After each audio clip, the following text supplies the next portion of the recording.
And welcome to Weather and Ag in Focus on this Thursday afternoon, 1:06 in the afternoon. I'm Chief Meteorologist Dean Wysocki, along with our Ag Director Bridgette Readel, and we finally have some rain on radar. In fact, Bridgette, we've got some reports of some pea-sized hail out around White Earth, Elbow Lake areas, just north of the DL areas. Some pretty strong, some stronger thunderstorms moving through there. We did have reports of some pea-sized hail out at the fairgrounds, just on the north side of town here. And we've got some scattered showers moving through the FM area right now, stretching to the southwest towards Kindred, all that moving northeastward. But not expecting severe weather. But again, it's nice to hear claps of thunder and see lightning. That is definitely a sign of spring. And we haven't seen much rainfall, although areas, again, around the White Earth area, north of DL, those areas could see a quarter, maybe a half inch as we get brief downpours with some small hail into Lakes country. So some much needed rain, but nothing widespread. That comes as we head towards the end of the month. There have indeed been some rumbles of thunder, a little bit smattering of moisture on the windows. Every once in a while you'll see it maybe roll off a roof, but it's not bad. I'm not really sure that, like you said, it's going to last to or account to very much, but it was kind of fun to hear thunder this morning at about 11 o'clock. Yeah, no doubt. And like I said, that's a nice sign of spring too, when you're starting to see thunderstorms and you're not having to talk about that S word anymore. Hopefully we're done with that for the season, but we could use some more precip, and there is a little bit in the forecast. Again, I'm not looking for any widespread rain until looks like go towards the end of the month. But for the rest of today, we're looking at just some scattered showers and, again, some embedded thunderstorms. Could see some small pea-sized hail in Lakes country with some of these. Highs in the low 50s today. And, again, most areas not picking up anything more than 1/10 of an inch. But if you get caught under one of these downpours, you could pick up a quick 1/4 inch before they move through. As we head into tonight, we're looking at mainly cloudy skies. Rain should be out of here by late afternoon. We'll bottom out into the upper 20s to lower 30s overnight tonight. And then as we head into tomorrow, look for cloudy, breezy conditions, kind of chilly, with highs only in the mid-40s and a north-northwest wind at 15 to 25. But the sun comes back out for Easter weekend. Weather looks really nice with highs in the mid-50s on Saturday and low to mid-60s for Easter Sunday. Not too bad. Well, for those who are true Midwesterners, don't forget to pick out your Jell-O flavor for Sunday dinner. Get busy with that. I'm sure many of you have been debating if it's going to be the red with bananas. Are we going with orange and shredded carrots? How about the ever exotic lime Jell-O with pineapple? Let me know your thoughts. I can't wait to see those pop up on our Facebook page, what y'all are doing for your Jell-O this year. That was always a staple at Grandma's house, was the Jell-O flavor. Oh, that actually sounds pretty good. It could be. So we'll see what folks come up with, but it's sort of a fun tradition to talk about anyway. All right, so right now, if we look at what's happening when it comes to the livestock industry, we want to make sure we keep a close eye on Hungary, because their National Food Chain Safety Office has confirmed foot and mouth disease. There have been at least 2 outbreaks within 2 different herds in that country. There is anticipation of potentially more. What happens if it's found is those animals are indeed quarantined, that entire herd. And what is hoof and mouth disease? Well, some call it hoof and mouth, I guess foot and mouth is its technical name. And it's a highly contagious viral disease. It affects cloven hoofed animals. So think pigs, sheep, cattle, goats. And it's characterized by a fever, but also blisters that appear on the mouth and the feet. It's not lethal to adult animals, but it can lead to significant production costs, whether it means reduced milk production, reduced weight for beef, any of those types of things.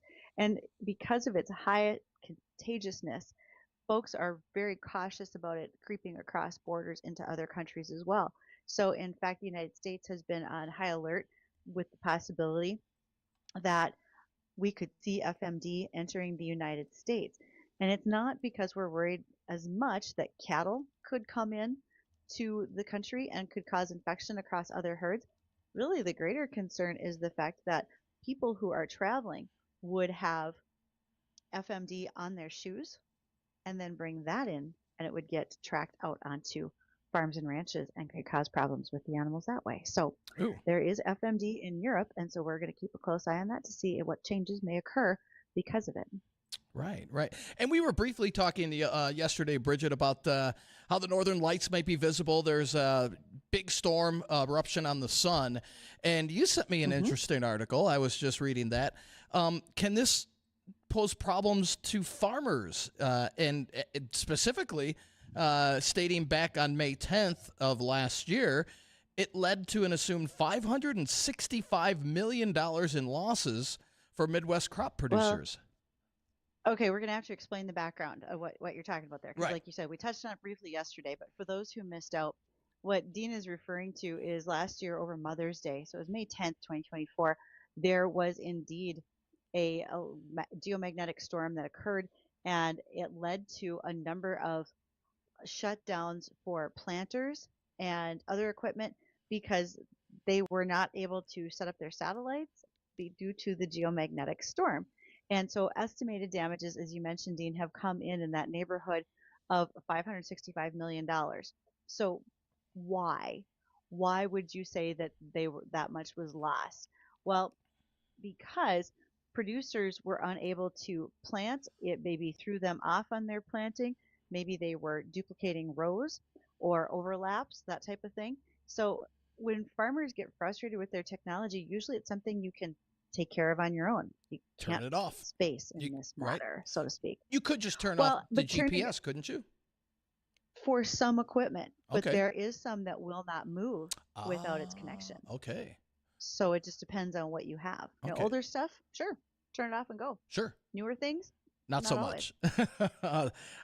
I could see that could be a problem then. Yeah, because the sun is getting into another active cycle right now, which is great if you like viewing the northern lights, assuming we have clear skies at night, which unfortunately we won't tonight. But yeah, kind of a pain in the rump for some of our farmers, unfortunately. So are you saying that we may see more of these types of solar storms for 2025, especially in the next, let's say, 6 weeks? It looks like it. Yeah, the sun is going into a more active cycle right now, so that could be the case as we head into spring. Okay.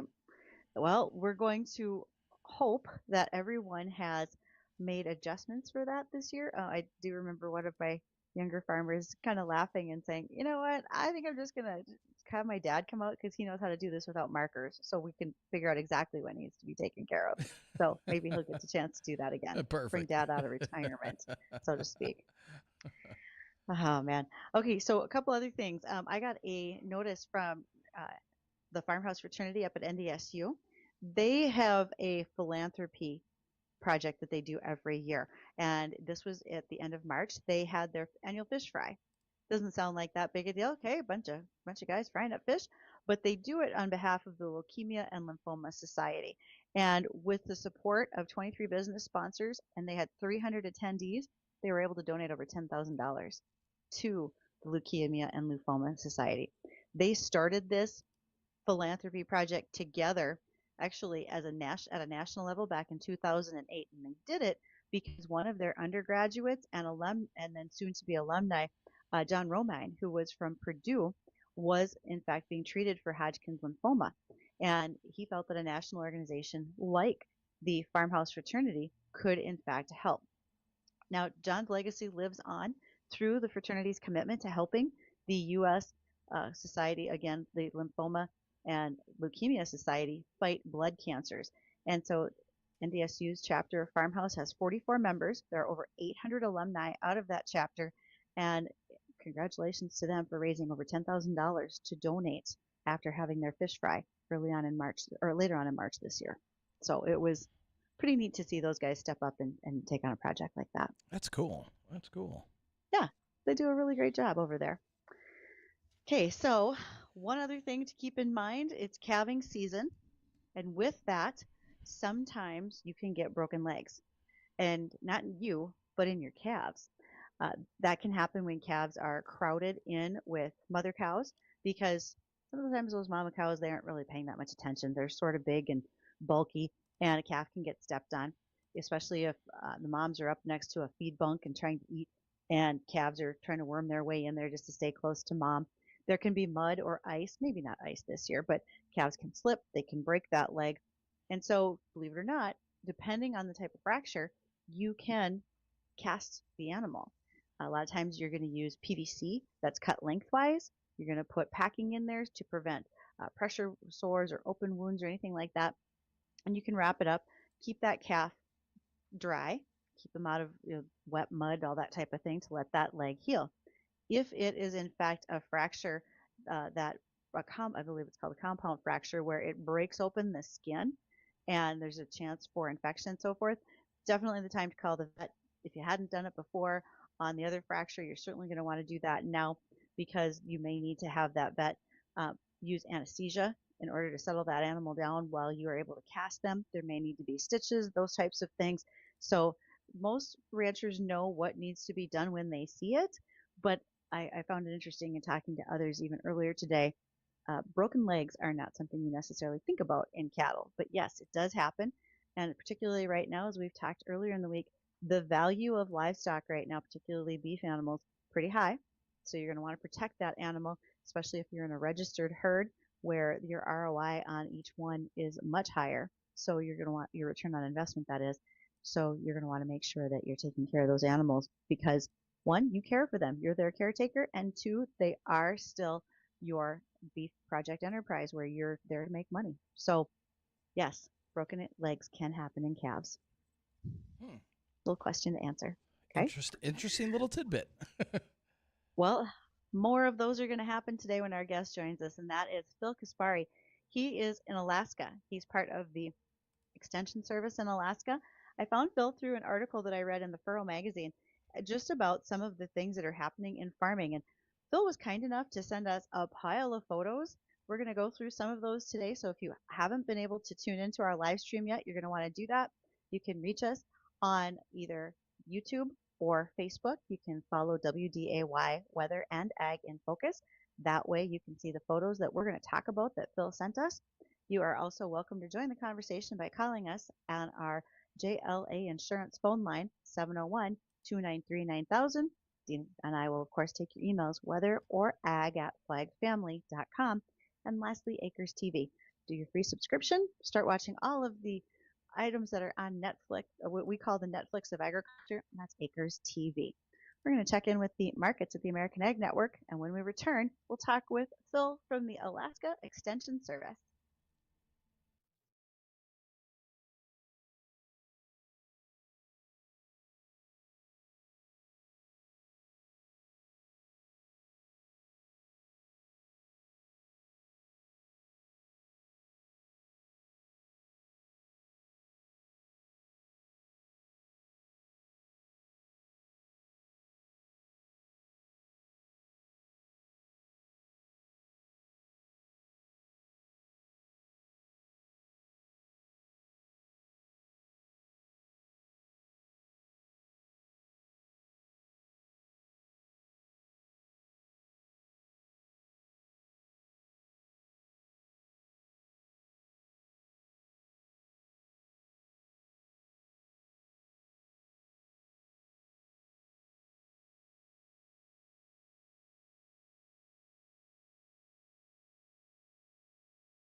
Welcome to Weather and Ag in Focus, the home of Here We Grow 2025. We're custom farming 20 acres of wheat. We're going to be doing that up near Gardner, North Dakota. And through our project, we've got some sponsors who are going to help us out. One of them will be Progressive Ag. We're looking forward to visiting with them as they join us on air one day in May. And then also Vision Ford down in Wahpeton. You know, I've read many articles that right now folks are really in the mood to trade vehicles, and they're doing that to try to get ahead of tariffs and so forth. So if you're thinking you need to make a trade, do something different about a vehicle, I would say it's time to talk to the folks down at Vision Ford and see if you can get that accomplished. Well, our guest today has much to accomplish, and that happens to be Phil Kaspari. He is with the Alaska Extension Service. Most folks think about extension here in North Dakota, and we have a variety of specialists in so many areas. So, Phil, tell us a little bit about what the Extension Service looks like in Alaska, and what are you covering for folks up there? Well, much of what the program does up here is, like happens across the rest of the nation. The University of Alaska Fairbanks is a land grant university, so they have their 4-H programs. All that of those programs is maybe more urban related versus just strictly agriculture related. Uh, but there's the 4-H programs, there's the home economics sort of programs, canning, Mm-hmm. you know, foodstuffs in the autumn is a big deal up here. A lot of folks try to live a kind of a subsistence lifestyle with their hunting, fishing, putting up a garden and whatnot. So food preservation is a big part of it.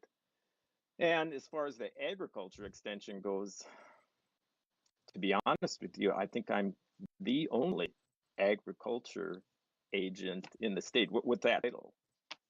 There's I bet only a you are. handful of us that are what are called agriculture horticulturans, and I reside in Delta Junction, which is the larger ag producer area in the state. You've also got the Matanuska Susitna Valley, which is an older agriculture region north of Anchorage, and that has real interesting history pertaining to it that goes back to the Depression area when some Midwestern farm families were located to Alaska to try to get an industry started up here and take them out of the hardships that they were incurring in the Midwest there. So there's a lot of history in the Matsu Valley, and that's where a lot of the vegetable production takes place in this. But here in Delta Junction, it's more of the small grains and forages and stuff. We can grow some vegetables here, but I'll probably bring this up more than once here throughout our conversation. In Alaska, it's all about figuring out your market. We're Mm-hmm. an in-state market, and we cannot compete on the international commodity market. So we produce for the market.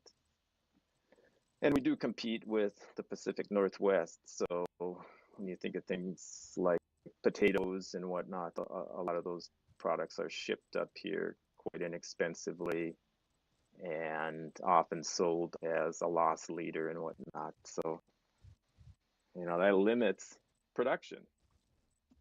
Absolutely. And So, yeah, Phil, if we can ask a couple of questions for you. So, you said you're right around Delta Junction in that area. Can you give us a little bit of a description of where that is for those who are envisioning the state of Alaska in their heads right now?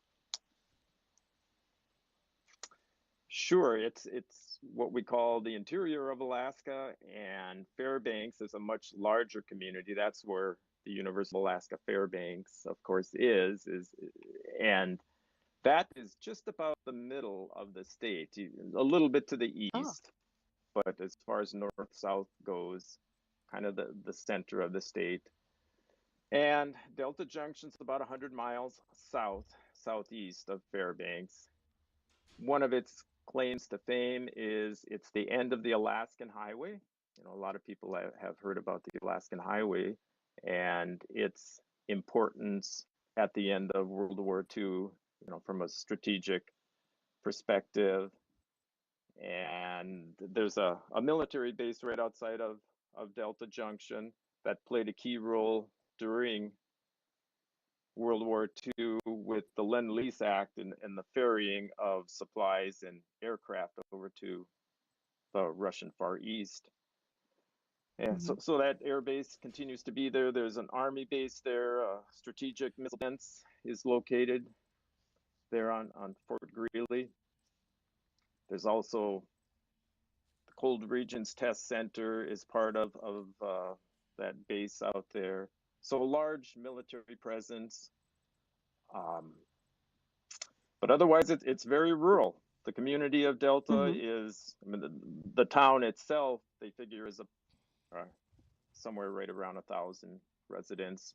But the greater area is probably closer to 7,000 people here. And it's in there's a couple of rivers that come together here. The Delta River flows out of the Alaska Range.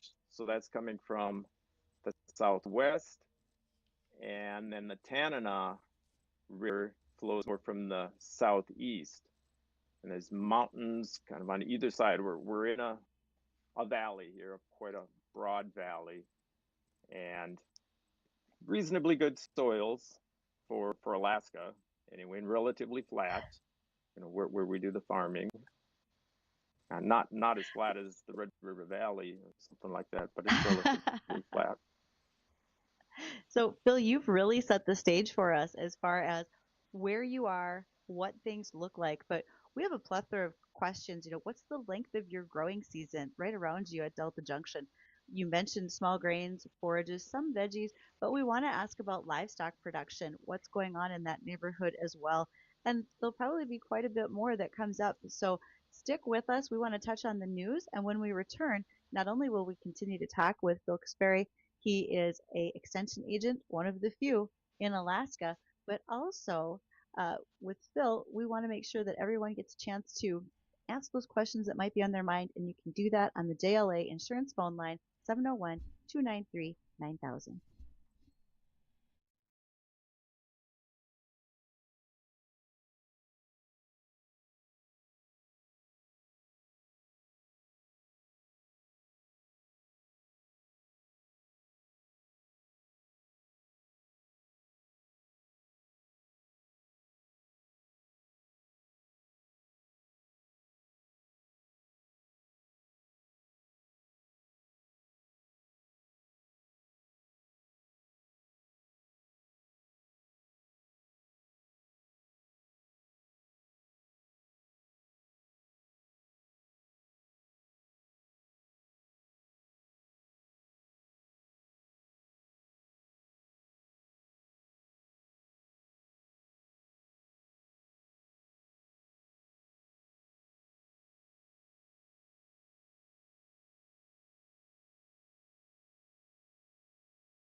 And welcome back to Weather and Ag in Focus, 1:35 in the afternoon here.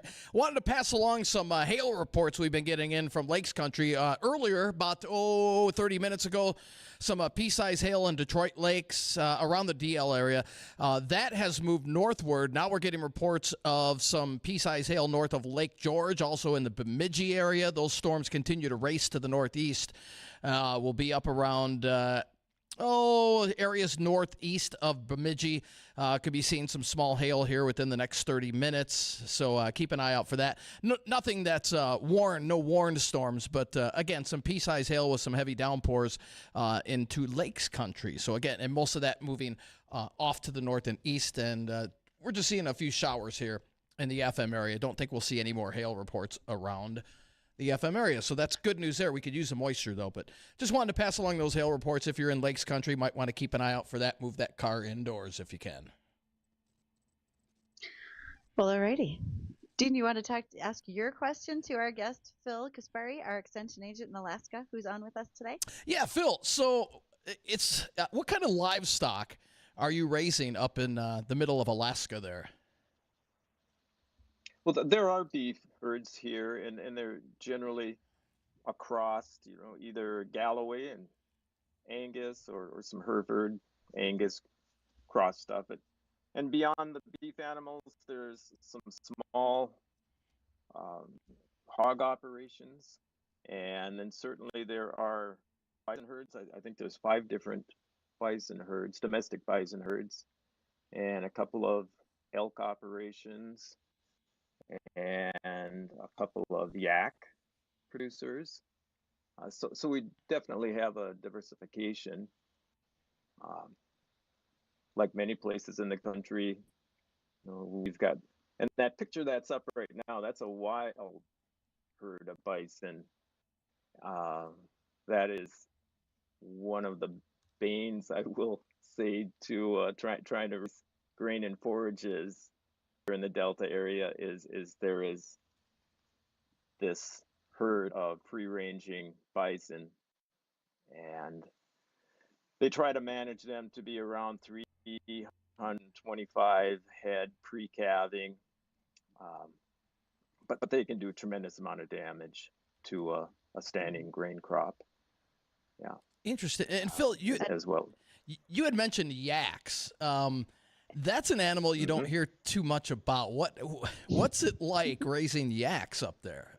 And it's an interesting looking animal as well. Yeah, they are. Well, they're very hardy, of course. Sure. Well suited to these longer winters, and typically a pretty small calf. So they're generally not too many troubles with calving. They're generally speaking, I would say, wilder than your typical English breeds of beef animals. Very good mothers, pretty strong, herding instincts. But if you spend time with them, they're very domesticatable. And of course, in the Tibet, Nepal, parts of China and whatnot, they've domesticated them for hundreds of years. Nobody around here is milking them, but they can be milked and that milk used for high-end cheeses and stuff like that. And then they have a high value fiber, so there are a few folks that are trying to gather fiber from them also. But the main market is for slaughter for those animals. So there is quick question for you. Oh, please finish that, Phil, and then I've got a question for you. Well, I was just going to say that we're fortunate that we've got a USDA inspected slaughter facility right here in Delta. There aren't very many. There's only 3 actually in the state, and they're all rather small. But we're fortunate to have one in Delta. Okay, so you mentioned that the majority of agricultural products raised, whether it's the small grain, the livestock, the vegetable, all stays in state. Is that like less than 20% of the total foodstuffs that is needed by the state, or is it a higher percent that you're able to raise within your own state before you bring in from other states or Canada?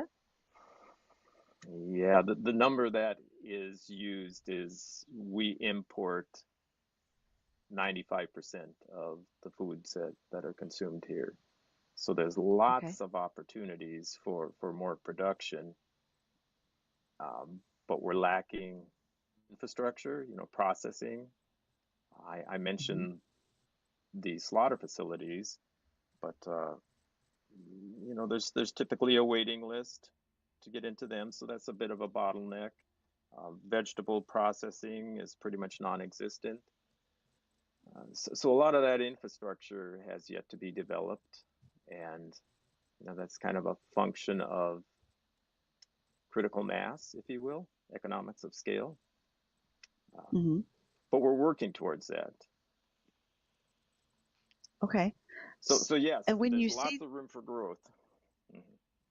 I would have to say, so when you're talking about being, because I was looking at a map where you're located when you talked about Fairbanks in relation to Delta Junction, with so many things that you probably brought across the border from Canada, what happens now with tariffs and so forth? Do you even know what that looks like at this point? Yeah, there's plenty of questions, and they're really other than maybe some grain seed, grass seed, do have a well-established egg industry and for small grains and grass seed production in the Peace River Valley, and we have relied on them for some of that, and sometimes used machinery, Hmm. sometimes livestock. But you're right, some of those tariffs, I understand that there's be a hold on some of those tariffs right now, but there's plenty of Hmm. questions around all of that, yeah, right now. Most of the groceries either come from the lower 48 via truck up the Alaskan Highway or the Cassiar Highway, which is the coastal highway, or they're put on barges. Hmm. Yeah, that's most of our groceries come out of the Seattle area. So, can you describe just a little bit? You mentioned the soil type. You have pretty good soil for where you are. Is it fairly rocky, sandy? What are we looking at there? No, it's a wind-blown loess, kind of a finer, certainly not a clay soil, but borderline silty soil. But there is good. You go from that upper horizon, then you get into some sandier soil, and then into some gravelly, cobbly soil, and maybe 3 feet of topsoil. That's kind of a general number before you Hmm. get into gravels. Uh, Wow. but they're cold soils. We hardly get to 60 degrees for the season long high end temperature. This is an oats. Oats take a little bit longer Yeah. than barley. We don't grow as many acres of oats, but yeah, they were combining oats last fall, and that's the first part So of folks who October are when that crop was coming up. so folks who are listening don't see this picture, but it's actually a combine in the field, and as you said, Phil, they're combining oats. This is about October. As we see this photo of this cereal grain being taken off the field, what's your growing season like? You mentioned oats a little bit longer than growing season than barley. This is around October. When do you typically start planting, and when are you generally harvesting what you're doing in that region? Yeah, we like to be rolling by May 10th, maybe as early as the 7th. Uh, yeah, it's hardly are we going any earlier than that. And if we get good timely rains, because we're just about we are my arid climate, right around 11 and a half inches of precipitation annually, so we can be pretty dry. So we're very dependent on timely rains. There isn't that much for irrigation around, um, but the plants can utilize what moisture we have quite efficiently.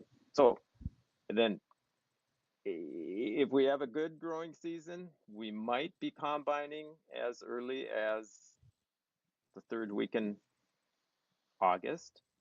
Hmm. It's that's been a moving target here the last several years. We've gone into some pretty cool wet falls, and Hmm. virtually everything around here has to be dried anyway. But if you've got days of piddly rain, then you're not moving, and we just have to wait. We hope actually for a good hard killing frost to help dry that grain down some. And guys will Yeah. usually start combining when the moisture gets below 20% moisture. But pretty much everything has to go through a dryer. It's really rare for you to be able to combine and go right into a storage drain. Are there Yeah, any we grain we put up a elevators lot of. that you're hauling to, or are you only There keeping is, grain in storage on the and farm? maybe I did. Okay.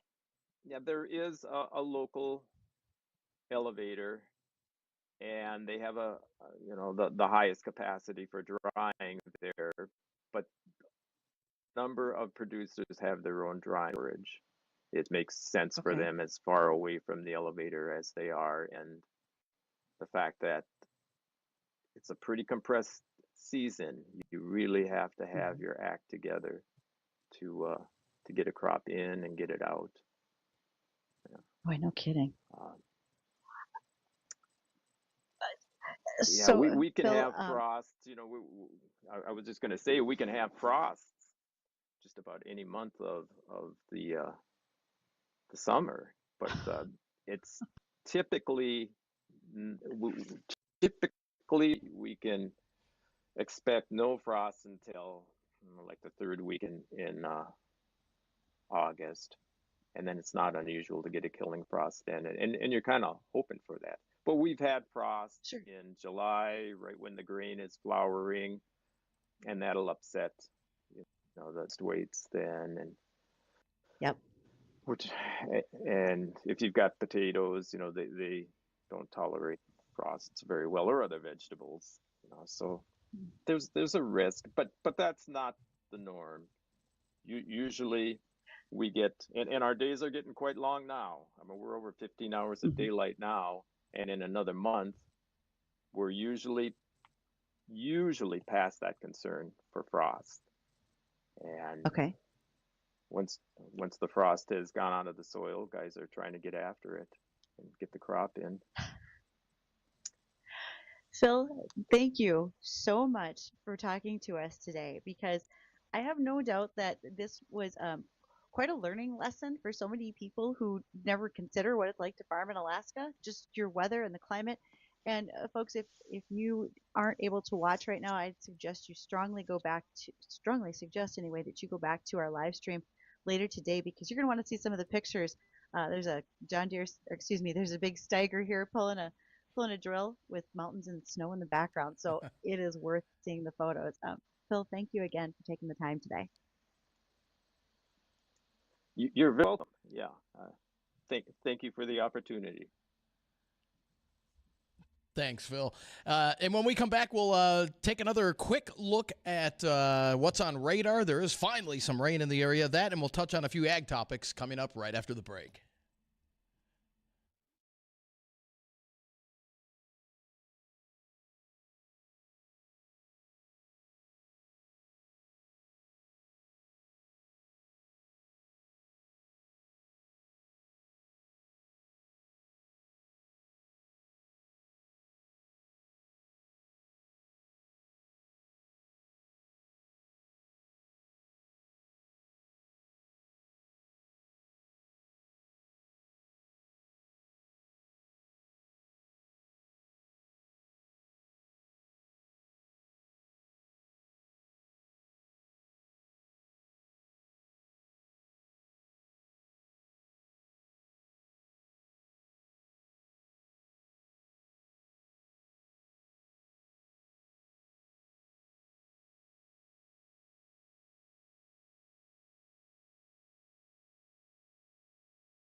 And welcome back to Weather and Ag in Focus, 1:53 in the afternoon. We've had some rain showers push through the FM area, even some hail reports out in Lakes Country from around DL up through Bemidji, getting some hail reports in from those areas.